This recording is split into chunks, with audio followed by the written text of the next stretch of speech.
প্রতিরক্ষা থেকে কৃষি, ড্রোনের ব্যবহার এখন সবখানে। বিশ্বজুড়ে এর জয়জয়কার থাকলেও বাংলাদেশে ড্রোন উৎপাদন হয় না। এই ঘাটতি পূরণে কাজ করছে এভিয়ন এরোস্পেস গ্রুপ। এর প্রতিষ্ঠাতা রুহুল আমিন রানা। তিনি চীনের শেনইয়াং এরোস্পেস ইউনিভার্সিটি থেকে অ্যারোনটিক্যাল ইঞ্জিনিয়ারিংয়ে উচ্চতর শিক্ষা শেষ করে একটি চীনা এভিয়েশন প্রতিষ্ঠানে কাজ করেছেন। পাশাপাশি অর্জন করেছেন ইন্ডাস্ট্রিয়াল UAV পাইলটের লাইসেন্স। তো মাথায় একটা জিনিস কাজ করতো যে এই জিনিসগুলো বাইরের দেশে আছে, চাইনিজরা বা অন্য দেশের ইউরোপের ইউএসের কোম্পানিরা তারা অনেক উপরে উঠেছে, বাংলাদেশে কিন্তু কিছু নাই। আমি এখন যে আমরা ভিটল টিটল এগুলো তৈরি করতেছি, চায়নাতে এগুলো সেই 2015-16 সালেই তারা তৈরি করতেছে, কিন্তু 15-16 সালে তৈরি করলেও বাংলাদেশে কিন্তু কিছু নাই। তো ওই জিনিসটাই আমার মাথায় কাজ করতো। তারপরেও আর্থিকভাবে যদি আমি বলি, চায়নাতে থাকলে অবশ্যই আমি আরও বেশি ফাইন্যান্সিয়ালি আরও স্টেবল হতাম। তারপরেও বাংলাদেশে মোটামুটি আমাদের এভিয়ন ড্রোন একাডেমি প্লাস আরও টুকটাক যে কাজগুলো আছে এগুলো দিয়ে আমরা চেষ্টা করতেছি। এখন পর্যন্ত আমরা নিজেদের ফান্ডিং দিয়েই এই রিসার্চগুলো করে যাচ্ছি। আমরা চেষ্টা করতেছি যদি গভর্নমেন্টের সাথে বা কোনো গভর্নমেন্টের প্রতিষ্ঠানের সাথে বা কোনো এজেন্সির সাথে যদি আমাদের কোনো কোলাবোরেশন হয় বা কোনো আমরা ক্লায়েন্টস পাই, তখন হয়তো আমরা আস্তে আস্তে এটাকে আরও ইন্ডাস্ট্রিয়াল স্টেজে নিয়ে যেতে পারবো। দেশে ফিরে 2019 সালে তিনি এভিয়ন এরোস্পেস ও এভিয়ন ড্রোন একাডেমি প্রতিষ্ঠা করেন। তার প্রতিষ্ঠান ড্রোন উৎপাদন, গবেষণা ও উন্নয়নের কাজ করে।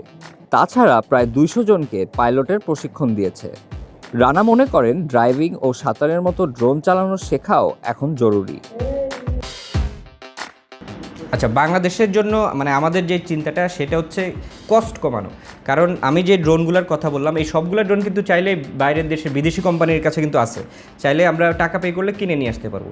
এখন এই কস্টটা অনেক বেশি, ইম্পোর্টের একটা ঝামেলা আছে, ইম্পোর্ট কস্ট বেশি, আবার ড্রোনটারও কস্ট অনেক বেশি। একটা এগ্রিকালচার ড্রোনের যদি আমি ধরি 8 থেকে 10 লাখ টাকা শুধু কিনতেই লেগে যায়। এরপর এটাকে আনা, ট্যাক্স, ইম্পোর্ট কস্ট, এটা মিলে হিউজ একটা হ্যাসেল।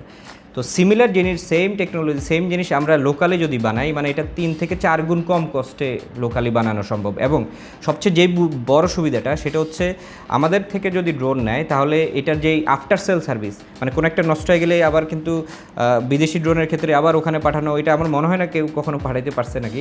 কিন্তু আমাদের ক্ষেত্রে কী হবে, ইজিলি সে যে কোনো একটা স্পেয়ার পার্টস রিপ্লেস করতে পারবে, একটা প্রপেলার ভেঙে গেলে এখান থেকে চেঞ্জ করে নিতে পারবে, আফটার সেল সার্ভিস থাকবে, মেইনটেনেন্স থাকবে, ওয়ারেন্টির হিসাব থাকবে, পুরো একটা ফুল প্যাকেজ প্লাস ট্রেনিং, যেটা হচ্ছে অনেক ইম্পর্টেন্ট। কারণ ডিভাইস কিনাই মেইন জিনিস না, এটা সঠিকভাবে পরিচালনা করার জন্য যে ট্রেনিং, সেই ট্রেনিংয়ের ইকোসিস্টেমও আমরা তৈরি করছি।